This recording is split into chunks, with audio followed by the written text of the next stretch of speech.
Bienvenue dans la deuxième partie de cette formation Product Owner, Product Manager dans SAFe. Nous allons voir dans cette partie comment préparer le PI Planning. Au programme, nous allons évidemment décrire ce qu'est un PI Planning, également découvrir ce qu'est une vision produit ou une vision solution, et nous allons nous en inspirer pour créer une roadmap qui concernera le programme incrément. Nous allons approfondir la notion d'épique, de features et de user story, et nous allons intégrer tout ceci dans un programme backlog qui sera suivi dans un Kanban. Vos objectifs d'apprentissage ici vous permettront de décrire ce qu'est un PI Planning, d'expliquer la vision produit et la vision solution. Vous allez pouvoir identifier les travaux nécessaires pour élaborer la roadmap, et vous allez évidemment créer des features qui vont pouvoir apporter de la valeur au sein du programme incrément. Et nous allons également être capables à la fin de mener un programme backlog à travers un Kanban. Afin de mener à bien un PI Planning, il va falloir le préparer. Cette préparation se fait en amont du PI Planning et en général, elle est réalisée juste avant l'Inspect and Adapt, qui est un moment d'investigation et de recherche de l'ensemble des équipes du train, juste avant le PI Planning. Cela permet évidemment de renforcer la préparation de ce PI Planning. Partie 2.1, le PI Planning. Voyons plus en détail ce qui implique le Product Owner et le Product Manager sur la réussite de la planification d'un programme incrément.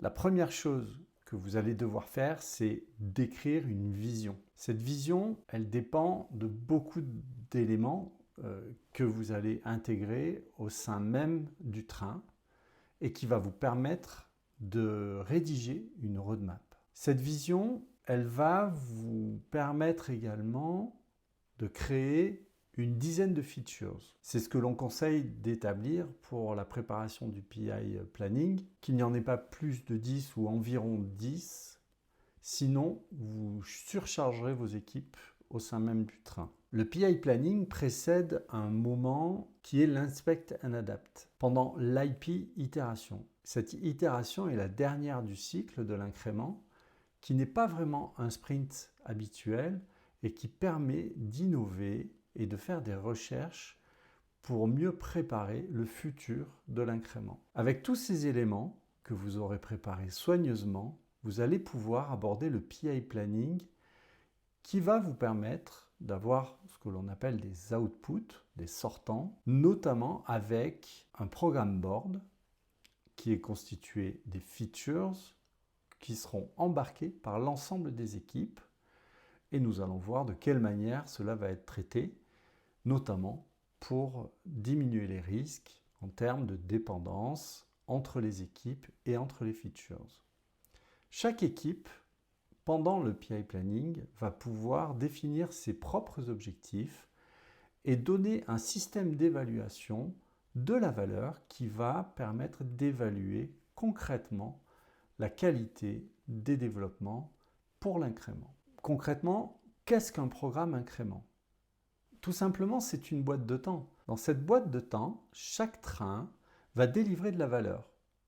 C'est l'incrément. Et cela grâce à des méthodes éprouvées, venues de l'Agile, du Lean, de Scrum. Il est important de considérer que l'ensemble des premiers sprints, qui durent en général 2 semaines, vont se succéder. Par exemple, 4 sprints de 2 semaines, ce qui fait 8 semaines en tout, et ensuite un autre sprint de planification et d'innovation qui va permettre de rentrer un peu plus fortement en investigation pour la préparation du prochain PI Planning. Cette boîte de temps permet de planifier, de fabriquer et de valider le système incrémental qui est complet à la fin de cette période, dont la valeur va être estimée par l'ensemble des parties prenantes. Le fonctionnement du PI Planning permet de cadencer l'ensemble des équipes, de les aligner sur un même battement de cœur. Un train possède un cœur qui est le PI Planning et qui et cadencé sur ces 8 à 12 semaines. L'organisation du PI planning va se faire sur 2 jours minimum. En général, lorsque nous sommes en présentiel, c'est-à-dire tout le train réuni dans un même endroit, on va pouvoir organiser cela sur 2 jours. Aujourd'hui, vous comprenez bien qu'il est difficile de rassembler souvent plus d'une centaine de personnes dans un même endroit. Dans ce cas, en virtuel, il vaut mieux prévoir d'étaler tout le travail sur 3 jours. Il est impératif que tout le monde participe à ce PI planning. Les PM sont responsables au niveau du PI planning de la priorisation des features.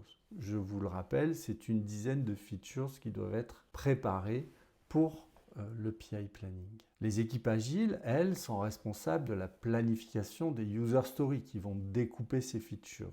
Et les équipes vont évidemment les estimer en complexité, également en valeur, pour pouvoir délivrer le plus rapidement possible cette valeur tout au cours de l'incrément. Il ne faut pas oublier que les product managers, les équipes agiles sont appuyés par des techniciens, des architectes et nous pouvons également considérer que des UX designers ou tout autre métier spécifique nécessaire au bon développement des fonctionnalités, des features, vont devoir intégrer le train. Chacune de ces personnes travaille en bonne intelligence et en coordination avec notamment la gouvernance et les interfaces qui pourraient être dépendantes du fonctionnement du train. Je vous invite à visualiser cette vidéo qui vous présente le contexte d'un PI planning et vous allez découvrir, toujours en anglais, de quelle manière cet événement est important dans la conduite d'un incrément.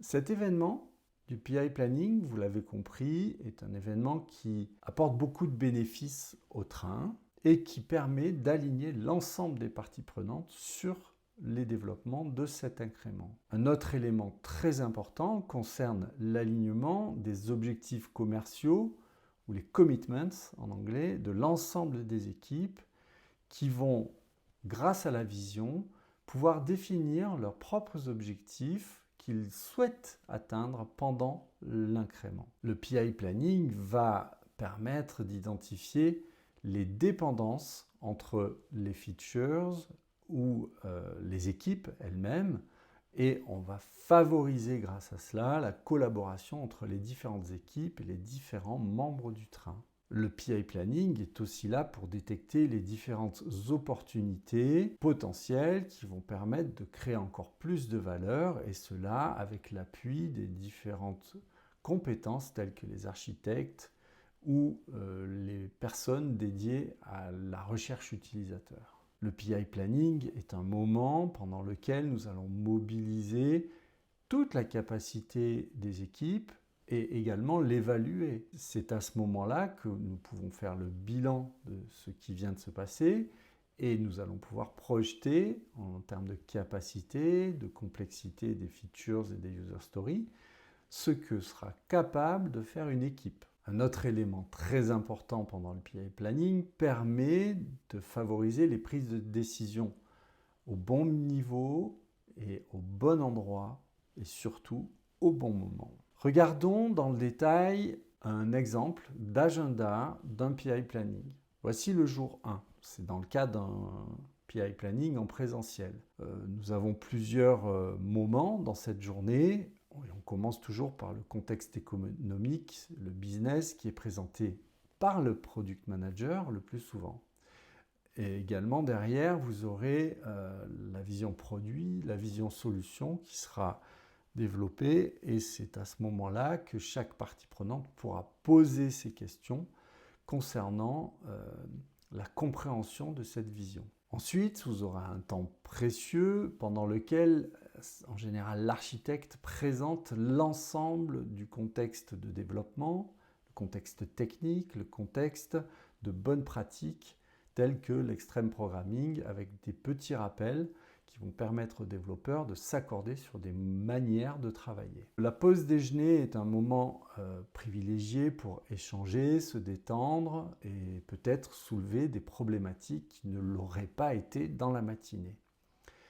En deuxième partie de journée, il y a un moment très important qui dure au moins 2 à 3 heures, qui est tout simplement la réunion d'équipe. C'est à ce moment-là que chaque équipe saisisse chaque feature pour pouvoir réfléchir à la manière dont elles vont être découpées et développées. C'est à ce moment-là que l'on commence à rédiger les user stories et à la prioriser dans les différents sprints à venir. Après cette réunion d'équipe, ce que l'on appelle les team breakout en anglais, nous allons faire une première revue de ce plan prévisionnel pour pouvoir soulever entre les équipes les différentes problématiques comme les dépendances et vérifier que l'on n'ait pu oublier des choses, ce qui arrive souvent le premier jour. Et à la fin, on présente tout ça à l'ensemble de l'organisation, particulièrement au management, à la gouvernance et à des personnes bien sûr telles que le product manager, mais les business owners, toutes personnes qui seront nécessairement informées de la situation. Le jour 2 est un moment pendant lequel on va préciser tout ce que l'on a fait la veille. En premier lieu, bien entendu, on parle des ajustements potentiels après analyse de la première journée pour chacune des équipes. On recommence en première partie de journée à retravailler entre équipes, au sein même des équipes, pour revoir les features, les différentes problématiques qui auraient été soulevées sur les analyses précédentes. On finira avec une revue finale pour l'ensemble du train et on vérifiera la teneur du programme backlog et l'ensemble des éléments qui le constituent. Il y aura un atelier de gestion des risques qui permettra d'enfoncer le clou et de lever toute problématique qui aurait été encore négligée jusqu'à ce moment-là. On procédera ensuite au vote de confiance qui est établi par équipe et au sein du train de manière très opérationnelle et très visible avec ce que l'on appelle le Fist of Five, c'est-à-dire que l'on va pouvoir voter avec un point si on n'est pas du tout confiant et 5 points si on est très confiant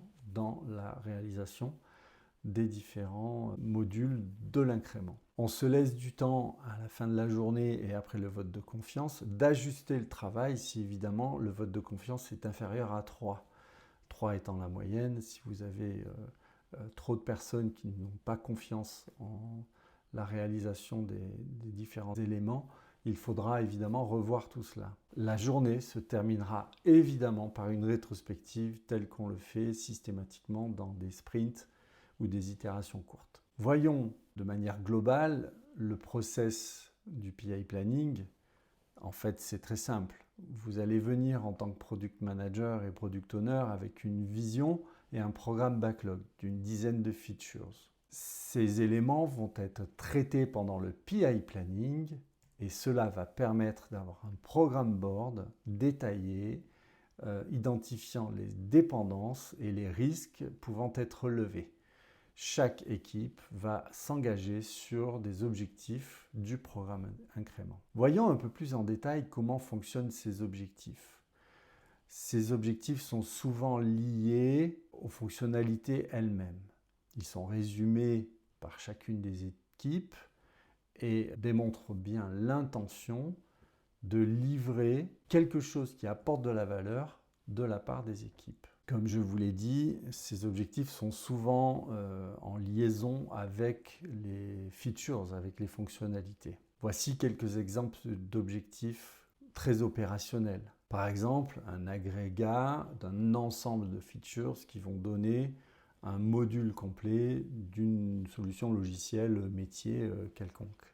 Ça pourrait être aussi une étape importante dans la vie de l'organisation, comme par exemple un salon professionnel pendant lequel on souhaiterait démontrer la première phase sous forme de MVP, de produit minimum viable, de notre future solution. Ou bien une fonctionnalité qui permettrait d'habiliter en termes de réglementation notre future solution. Ça pourrait être aussi une période de remaniement majeur telle que une modification de marque ou un plan de recrutement qui pourrait accélérer les développements. Il est possible de ne pas s'engager sur des objectifs pour une équipe. C'est ce qu'on appelle les uncommitted objectifs.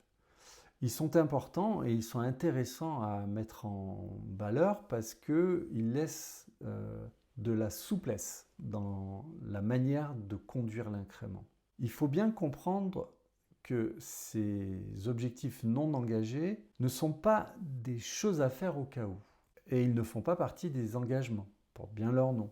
Uncommitted objectives, c'est-à-dire des objectifs non engagés qui rendent les objectifs engagés beaucoup plus fiables. Par exemple, si une équipe a peu confiance en la délivrance de la valeur prévue dans l'incrément au moment du vote de confiance, on va pouvoir pousser cette équipe à faire glisser certains de ses objectifs dans les uncommitted objectifs. Ça peut être le cas pour une feature qui possède beaucoup d'inconnus où nous ne sommes pas encore bien sûrs de la ténacité du contexte de développement et nous avons peut-être besoin d'avancer pour pouvoir en savoir plus et être plus en sécurité ou en sûreté sur cette confiance.